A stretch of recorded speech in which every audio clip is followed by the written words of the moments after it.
Hey guys, Bran again, and I'm here to talk about one of my favorite paranormal locations to go to, and that is Lydias Bridge in North Carolina.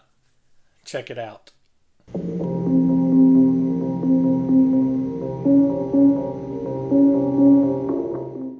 Lydias Bridge, also known as the Woman in White. On certain rainy nights, where US 40 twists around in a sweeping curve that passes an old overgrown underpass, drivers will see a young woman in a white evening gown standing by the side of the road. She'll be desperately trying to flag down any passing car, and anyone pulls over to help the young lady. She climbs meekly into the car, says her name's Lydia. She'll tell the driver she's just been to a dance and she's trying to get home. She gives the driver her address, not too far away, kindly asks for the driver to take her there. The driver may try to engage in conversation, but she seems distracted in the world of her own, so he just leaves her in respectful silence and concentrates on the road. Now, everybody's heard this story. This is one of the biggest urban legends out there, and we all know the story. There's different variations of it that she disappears along the way, she disappears when she gets to the house, and there's variations where the car smelled like roses, there's variation where the car smelled like freshly dug dirt. There's variations where she speaks, where she don't speak. There's variations. There's all kinds of variations to this story, but there is some truth to it. I've been to Lydias Bridge several times. I've actually done an overnight, not overnight, because we started feeling some really weird things. Back in 2000, me and a friend went, and we got there about 7 o'clock. We did some investigation. I'm going to try to include some of that original video in addition to the video that I have now that we took just a couple weeks ago. And Lydias Bridge is a creepy place, but some new research that I've come onto. I'm going to put the guy's name. His name's Michael something. I can't remember. I'm trying to make contact with him because he has come upon some pretty cool research that I'm going to talk about right now. There isn't a death certificate for someone named Lydia that died in an automobile crash between 1900 and 1938. It's said that the name of the apparition was originally called Mary, but there also wasn't a female named Mary that died in that location from the automobile accident. However, in 2015, an article was discovered in an old defunct Greensboro newspaper called The Patriot, dated June 20th, 1920, of a tragic car accident in the exact location of the Serpentine Curve at about 10 p.m. The article matches up to the legend right down to the boyfriend leaving the scene of the accident and leaving the woman behind to die. However, the woman's name was not Lydia or Mary, and she was not a teenager on her way home from a prom or from a party. She was on her way home from Greensboro, passing through High Point, and both of her parents were long dead before she was killed.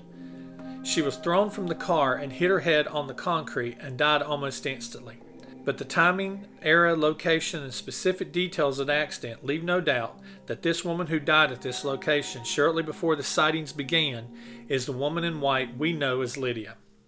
Her real name is Annie L. Jackson, and she was around the age of 30. She's buried at Holt's Chapel Cemetery in Greensboro, North Carolina. Is it possible that the L stands for Lydia? With as many documenting cases and having spent a lot of time there myself, I can say for sure that there's something going on in this area that has become to be known as Lydias Bridge. Knowing what I know now, and putting all the other urban legend lady in white stories aside that have been rolled into her story, I believe this area to be haunted by the spirit of Annie, who died tragically that night on June 20th, 1920.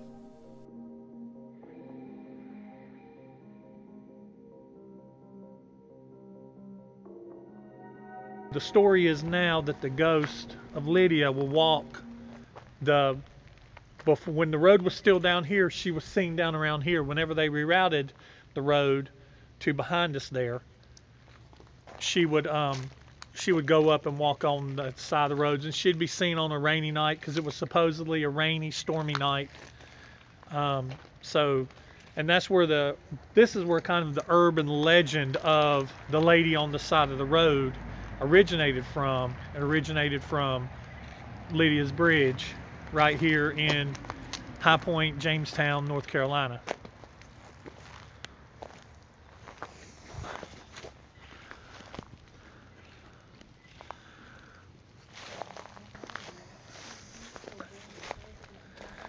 Now me and Peterson spent, well, we didn't quite spend the night here because what had happened to us is once it got dark, we started feeling like we were being touched, and I felt like somebody was breathing on the back of my neck. We both got shoved, and then it just started feeling really demonic. We started hearing things in the woods back here, and we'd walk back here and there was nothing back here. We'd walk back here and it'd stop, and then we'd come back in here to the tunnel, and it would start up again. It was like whispering, and the whole vibe just changed. And so we were like, let's get out of here. But yeah, this is the wall here supposedly where they would have hit. The road was originally around in this area right here. So the main road, that's the main road right there. Now. And it goes out this way to where it hits, to where it goes now. So they would have been coming, this would have been their view. And they would have been coming this way and would have hit. You know, this is back in the early, before 1920. So this was, Model T era time. So it would have hit right somewhere in this area right here. There used to be an angel painted on this wall. April took a picture of it. I think it's still on Google. I'll probably try to find it and put it in the video. There used to be an angel right here.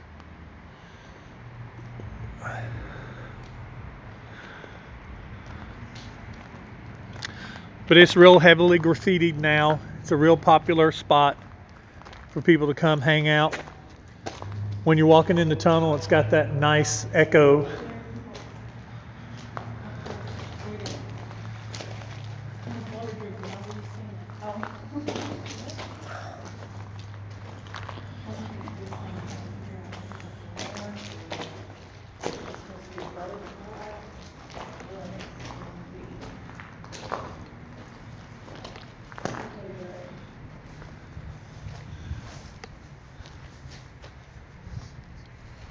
When we came here before, I'll try to find some old pictures, but this encased cement that you see here, it wasn't that way. That guardrail was not up there. This was all kudzu growing down from here. It was a whole lot more creepy looking. But the last time I was here has been over 16 years ago, and this was a field that you just had to park. Back on the other side of this field, there's some apartments, and we'd park in those apartments and walk down through here. So when we would go out that way. Now they have it to where there's a little area. You come in right here.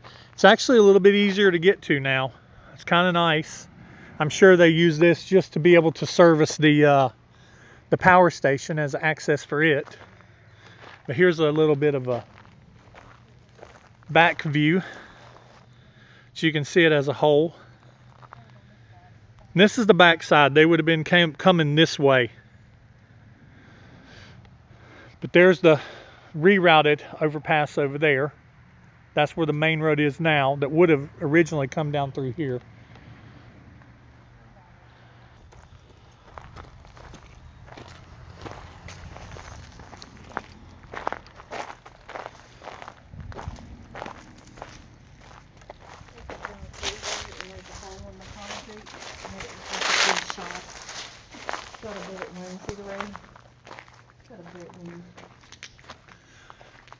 But it's got a sign here now that says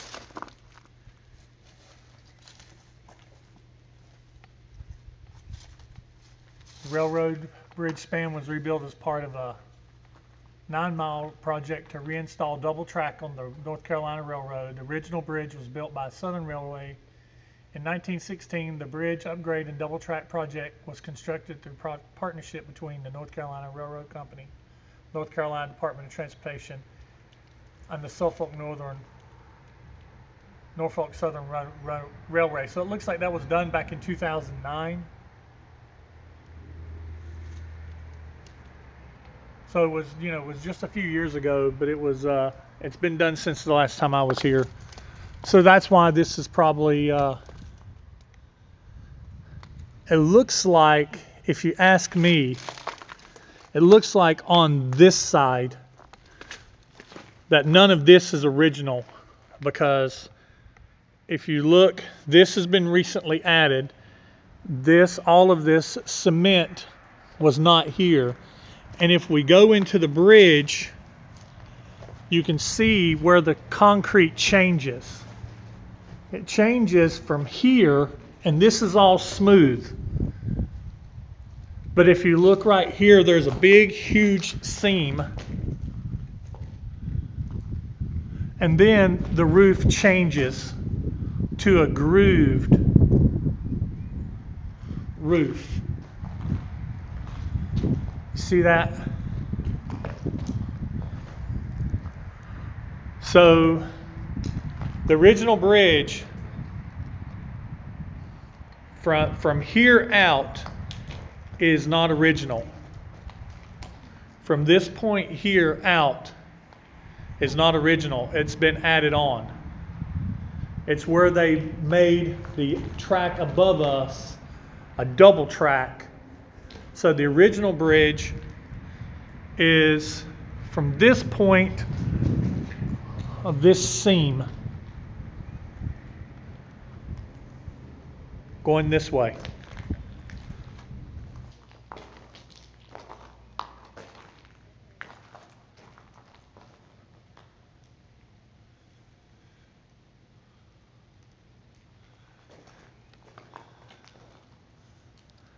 There's a seam here, but I still think this is original because it's still got that groove all the way out to the other side.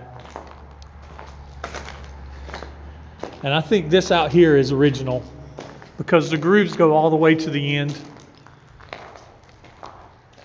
And it's even grooved out here, and you can just tell it's different concrete work.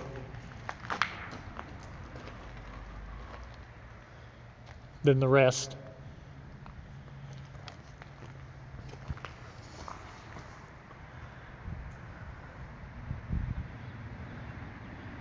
So I'd want to ask if there's anybody here.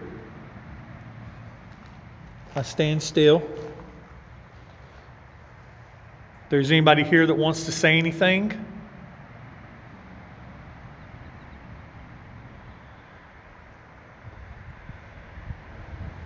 Is there anybody here with us?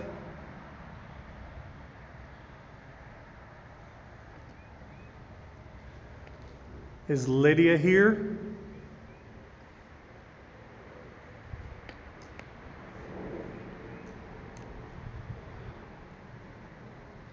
Is anyone else here other than Lydia?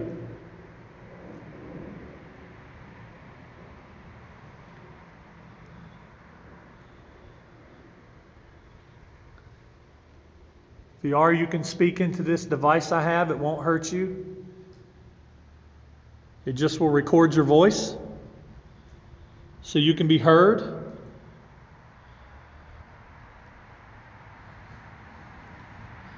If you want to be seen, you can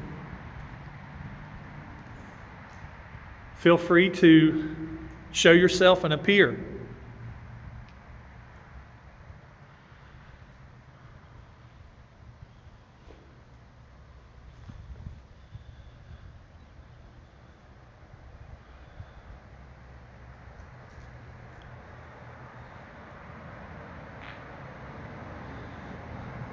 A few more minutes here. If anybody wants to say anything, now's your chance. We'll be leaving soon. Now, like I said, I've visited this place several times, and there is definitely something going on at this place. But however, just like many paranormal locations, not only do I think that there's a spirit there of a woman who died in a car accident. The car actually slid, flipped over. The road, if you ever go to Lydias Bridge, there's a little pull-off you can go to. They've done some work on it where they widen the railroad tracks, but the road doesn't pass through there anymore. And some people say that the road never did, that it was a way for water to go through. But then some people say that the road did go through there, and it is fact that the road did go through there. But where she hit her head is, and where she died instantly, it had to leave behind a person who is looking for answers, possibly still. But also, like I said, with many paranormal locations, there can be demonic activity. I know that the night that me and my friend, who is in my band, Lydias Bridge, named after Lydias Bridge, we experienced some things while we were there. We got bumped into, we got spoken to, we felt like breathing on our necks. We had a feeling like something was walking around with us, wondering why we were there. But as the night got on, we started hearing things in the wood. We started hearing, and the night it definitely turned a different feeling. My skin raises up just thinking about it.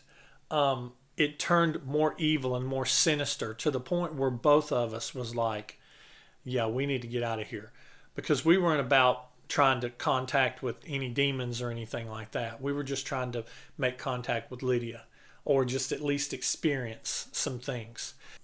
Okay, that's all I have for today. So be sure to like, comment, subscribe, and keep coming back for more paranormal things on this channel. And also check out my other videos on my channel. And as always, I'll see you next time.